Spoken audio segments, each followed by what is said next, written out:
Hi, this is Pat Duckworth, the hot woman with cool solutions and the author of the #1 international best-selling book, Hot Women Rock. And I've been talking to the co-authors of Hot Women Rock, hearing their entrepreneurial journeys, and also speaking to some of the people who contributed in other ways, like the foreword or the testimonial. And today I'm speaking to a woman who gave me a beautiful testimonial for the book. And this person is the #1 international best-selling author of Mass Influence. As an international speaker, she's sought by entrepreneurs and large corporations wanting to better understand how local word of mouth can suddenly turn into an epidemic. Teresa's chair of the Evolutionary Business Council, an international invitation-only council of speakers and influencers dedicated to teaching the principles of success.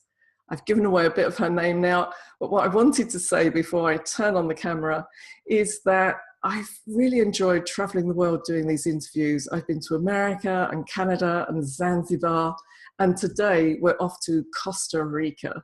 So welcome, please, Teresa de Groisbois.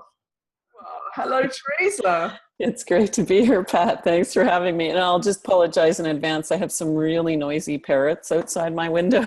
So if there's a little sound interference, we just have got to laugh it off today. Well, I think that's a great problem to have. Yes. So I don't have that. A few sparrows, that's about it outside my window. So Teresa, I'm really interested in your entrepreneurial journey because you didn't start out as an entrepreneur, which is the way most of the women that I've talked to, they've started out doing something different and then some things happened and they've made a massive change. Tell us a bit about your journey.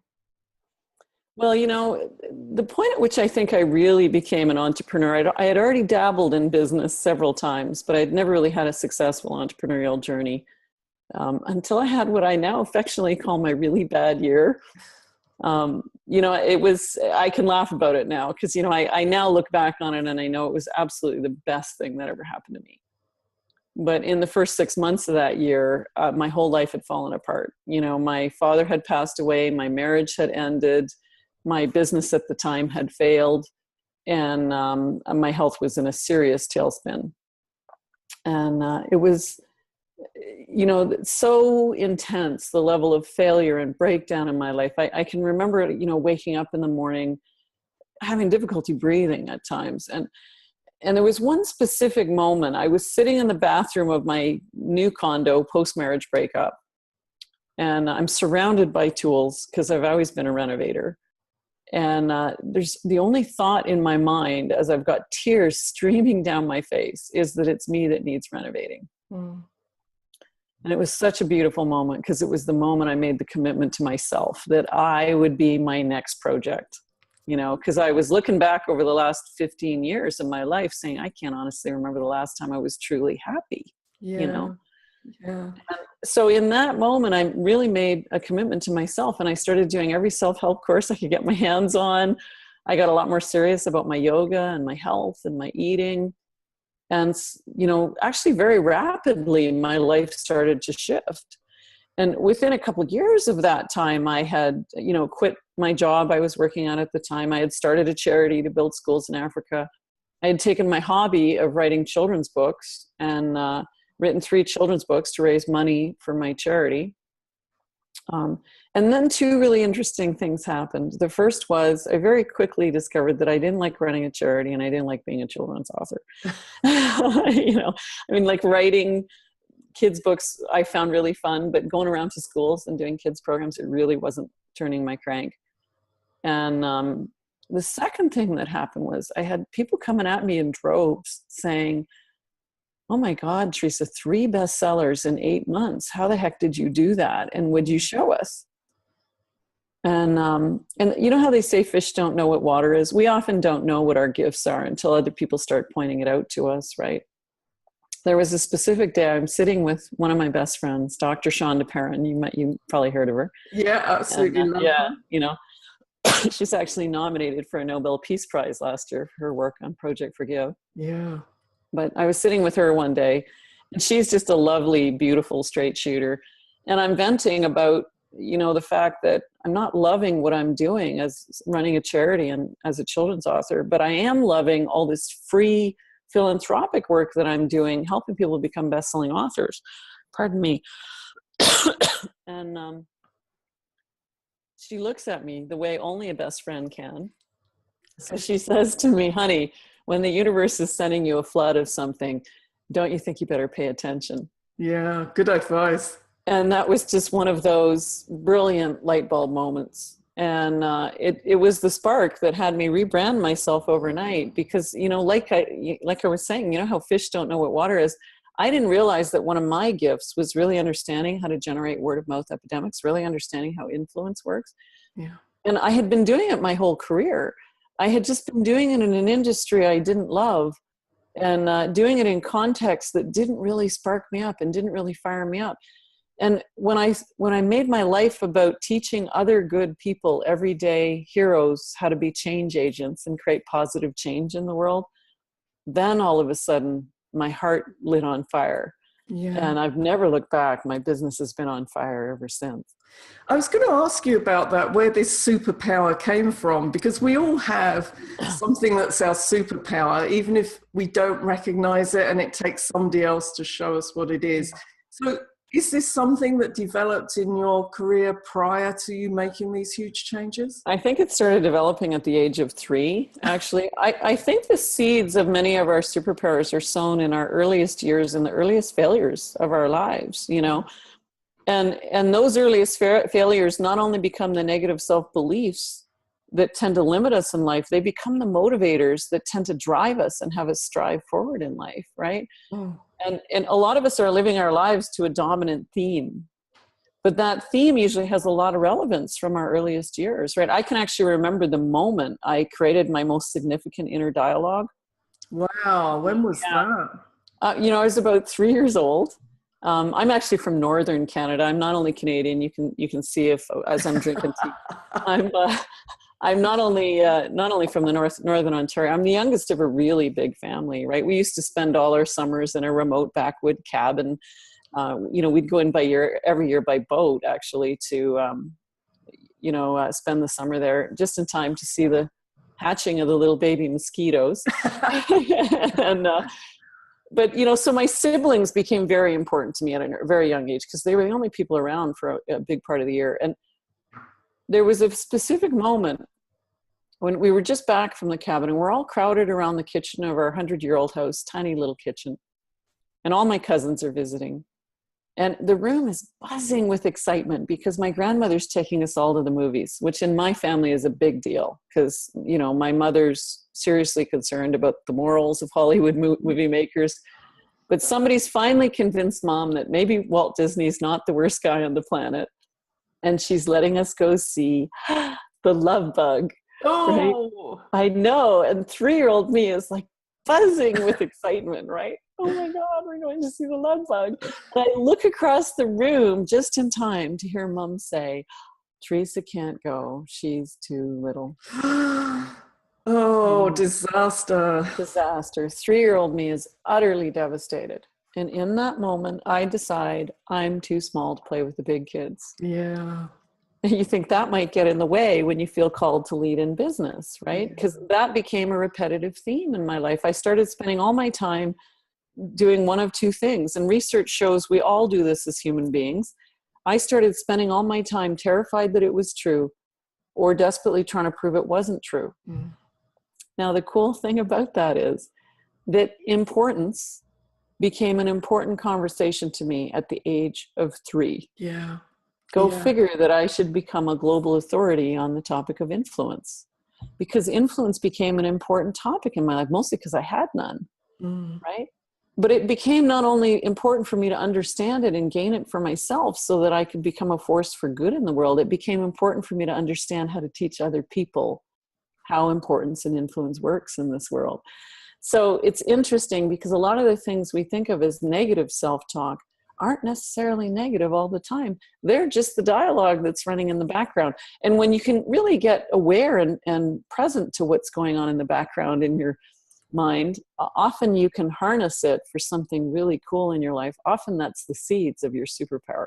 Yeah, and discovering that superpower and really using it in your life and in your business. That's where That's where the extraordinary stuff happens. And your business just keeps developing. I mean, you made Mass Influence a bestseller last year.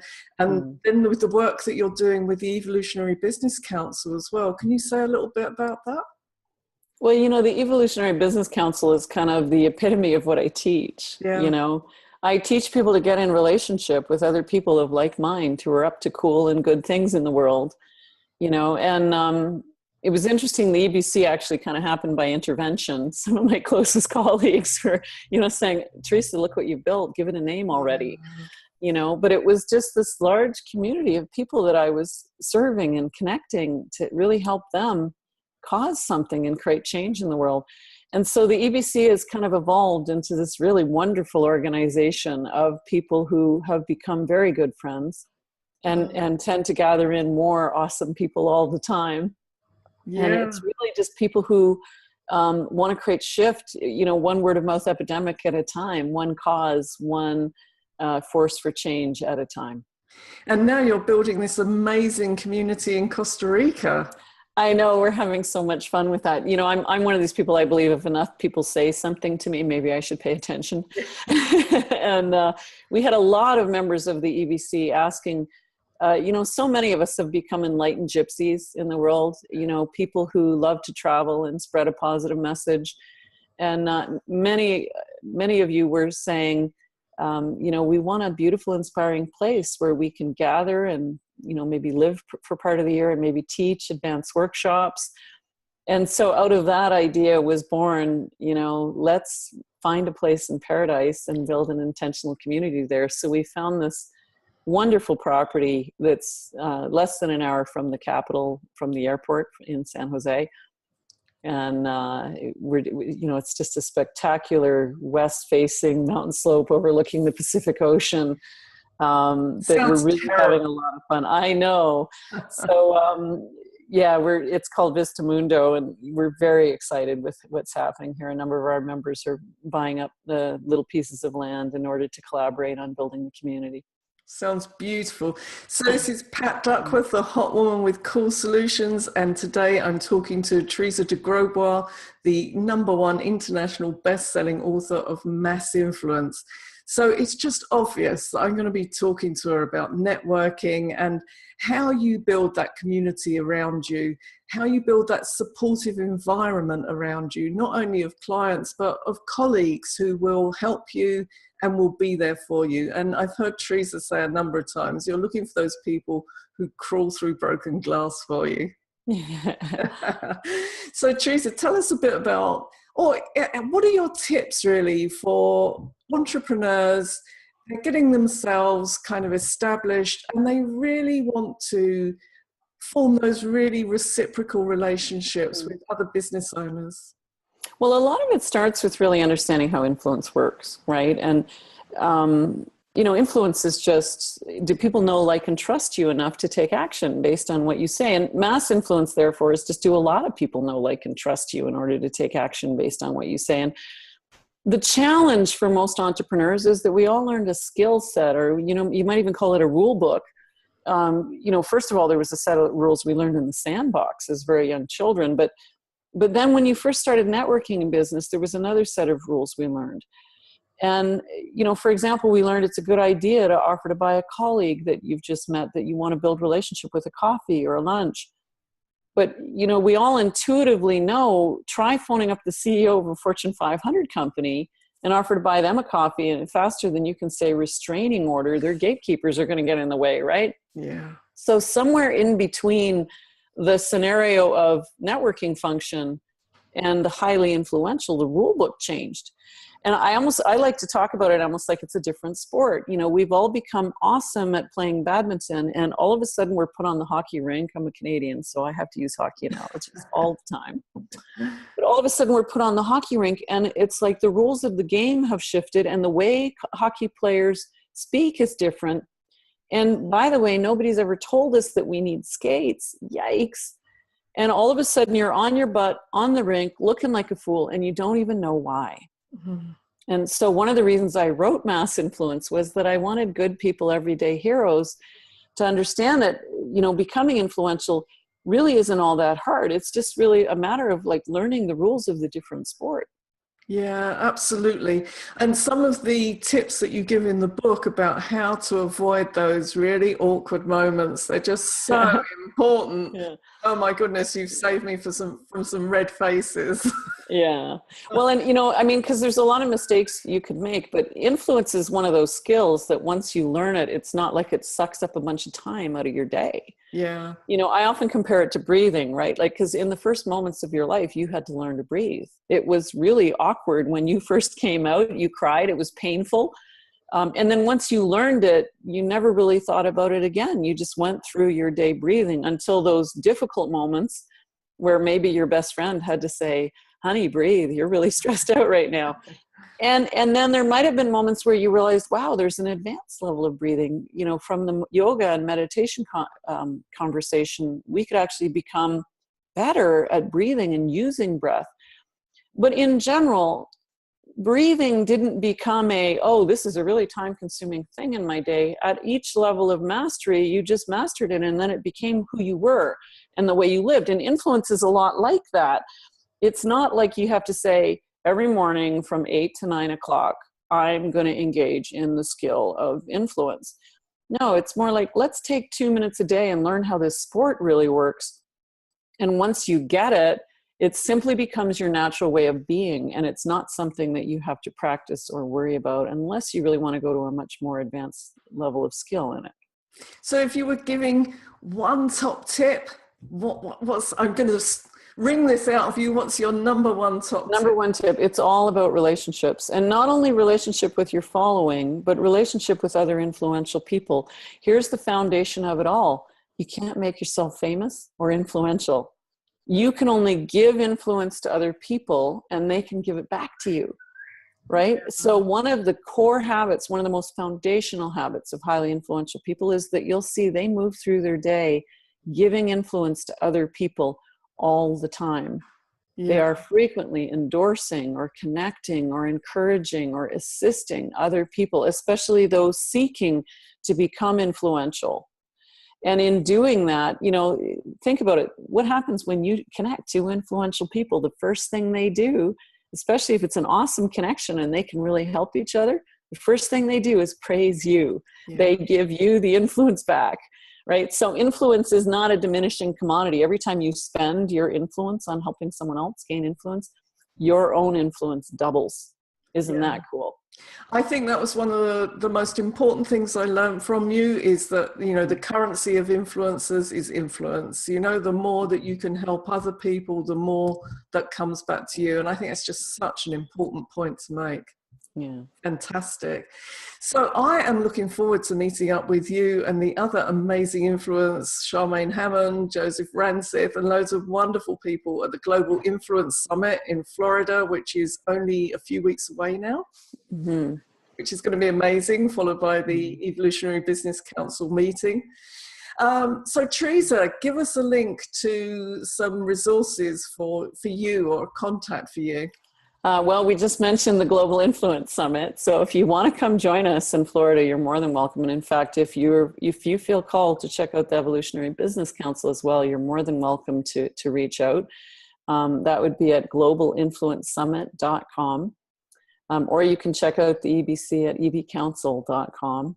And if you'd love a free copy of my book, feel free to come to massinfluencethebook.com. We give the digital version away for free, because I want you guys to get how being a change agent in the world is simple. So we send you all the links where you can get it on iTunes or Kindle or Kobo.